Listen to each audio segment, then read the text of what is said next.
내 집 마련을 위한 여러분들의 고민을 시원하게 해결해 드리는 고민 톡톡 시간입니다. 우리는 부동산 매수에도 다양한 목적이 있지만 요즘은 투자성보다는 실거주자들이 관심을 많이 가지고 있는 실거주장이거든요. 그 중에서도 결혼을 앞두고 있는 예비 신혼부부분들이 신혼집 매수를 고민하는 경우가 굉장히 많은데요. 오늘 사연도 예비 신혼부부 사연입니다. 한번 볼게요. 안녕하세요. 30대 중반 결혼을 앞두고 있는 예비 신혼부부입니다. 제 소득은 5,500만 원이고요. 와이프 소득은 4,500만 원으로 합산하면 1억 정도가 됩니다.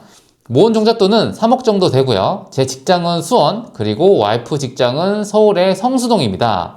고민이 있는데 제가 신혼집을 전세로 살지 매매로 살지 지금 고민 중이고요.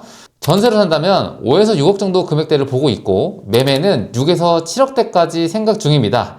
혹시 이 금액대로 서울까지 노려봐야 할지 고민인데 자, 이런 사연을 주셨어요.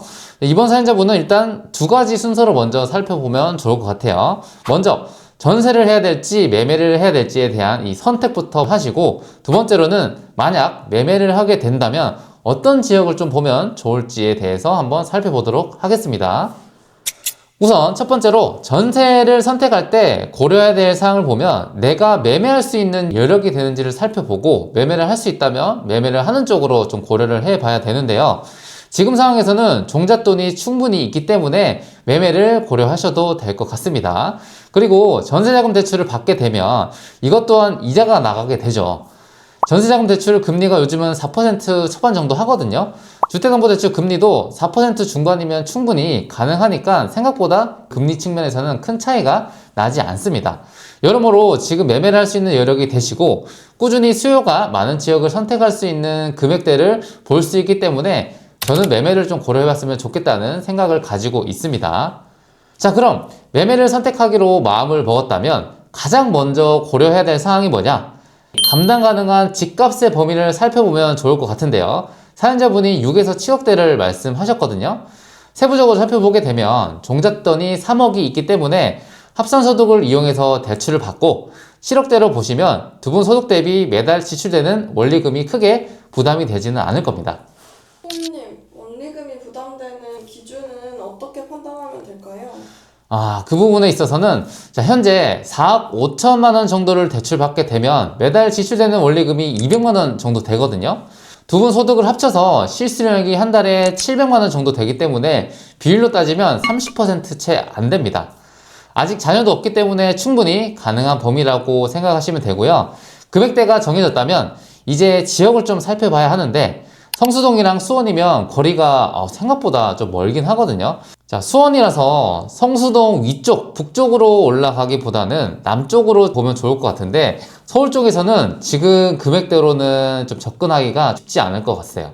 그리고 입지적인 측면에서 봤을 때도 크게 좋은 입지는 아니기 때문에 조금 힘들어 보이고요. 그래서 물리적 거리는 좀 되지만 교통편이 편리해서 충분히 출퇴근 가능한 지역을 보면 좋을 것 같아요. 그런 지역이 어디가 있을까요? 제가 오늘 말씀드릴 지역은 용인시 수지구입니다. 수지구는 신분당선을 이용해서 학군 수요도 많고 경기 남부권에서 굉장히 선호도가 높은 지역 중에 하나인데요. 수지에서 수원까지 접근성은 뭐 말할 필요도 없고요. 성수까지 간다고 해도 신분당선 타고 강남역에서 2호선으로 갈아타면 1시간 내로 충분히 접근이 가능한 거리입니다. 그렇게 가려면 아무래도 신분당선 역세권 쪽으로 봐야 되겠죠. 지금 금액대면 충분히 도보 10분 이내 역세권으로 살펴볼 수가 있습니다. 수지구청역과 성봉역 두 가지가 있는데 수지구청역은 역 기준으로 한 블럭에서 두 블럭 사이 25평대를 보면 좀 좋을 것 같고요. 성봉역에서는 도보 10분 거리로 갈 수 있는 33평까지 볼 수 있는 금액대입니다. 확실히 수요도 많고 실거주하기에도 인프라가 잘 갖춰진 지역이라서 한번 살펴보시면 만족할 만한 느낌을 가질 수 있을 거예요.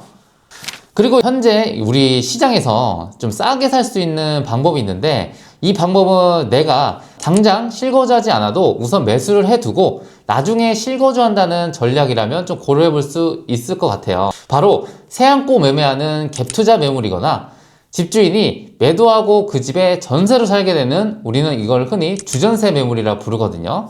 지금은 갭투자보다는 실수요분들이 사는 시기라서 갭투자 매물이 생각보다 잘 팔리지가 않습니다. 그래서 가격을 내고 하기에 조금 더 유리한 입장이 될 수 있고요. 주전세 매물은 집주인이 전세로 가기 때문에 기존 시세보다는 조금 더 높게 전세 가격을 설정하게 되면 내 투자금을 많이 줄일 수 있다는 장점이 있습니다. 집주인이 그 집에 그대로 사는 거라서 하자나 문제가 발생할 경우에 조금 더 협조적으로 응해주실 거라는 관리 측면에서도 굉장히 이점이 있습니다.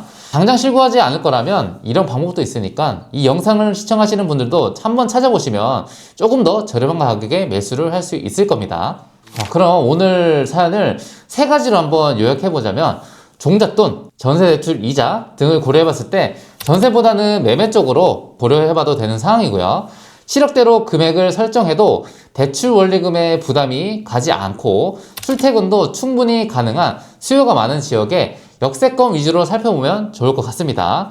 당장 실거주를 하지 않는다면 세안고 매매하는 갭투자 형태나 주인이 매도하고 전세로 사는 주전세 매물을 조금 더 적극적으로 찾아보면 가격을 저렴하게 매수할 수 있다는 말씀을 드렸습니다. 감사합니다.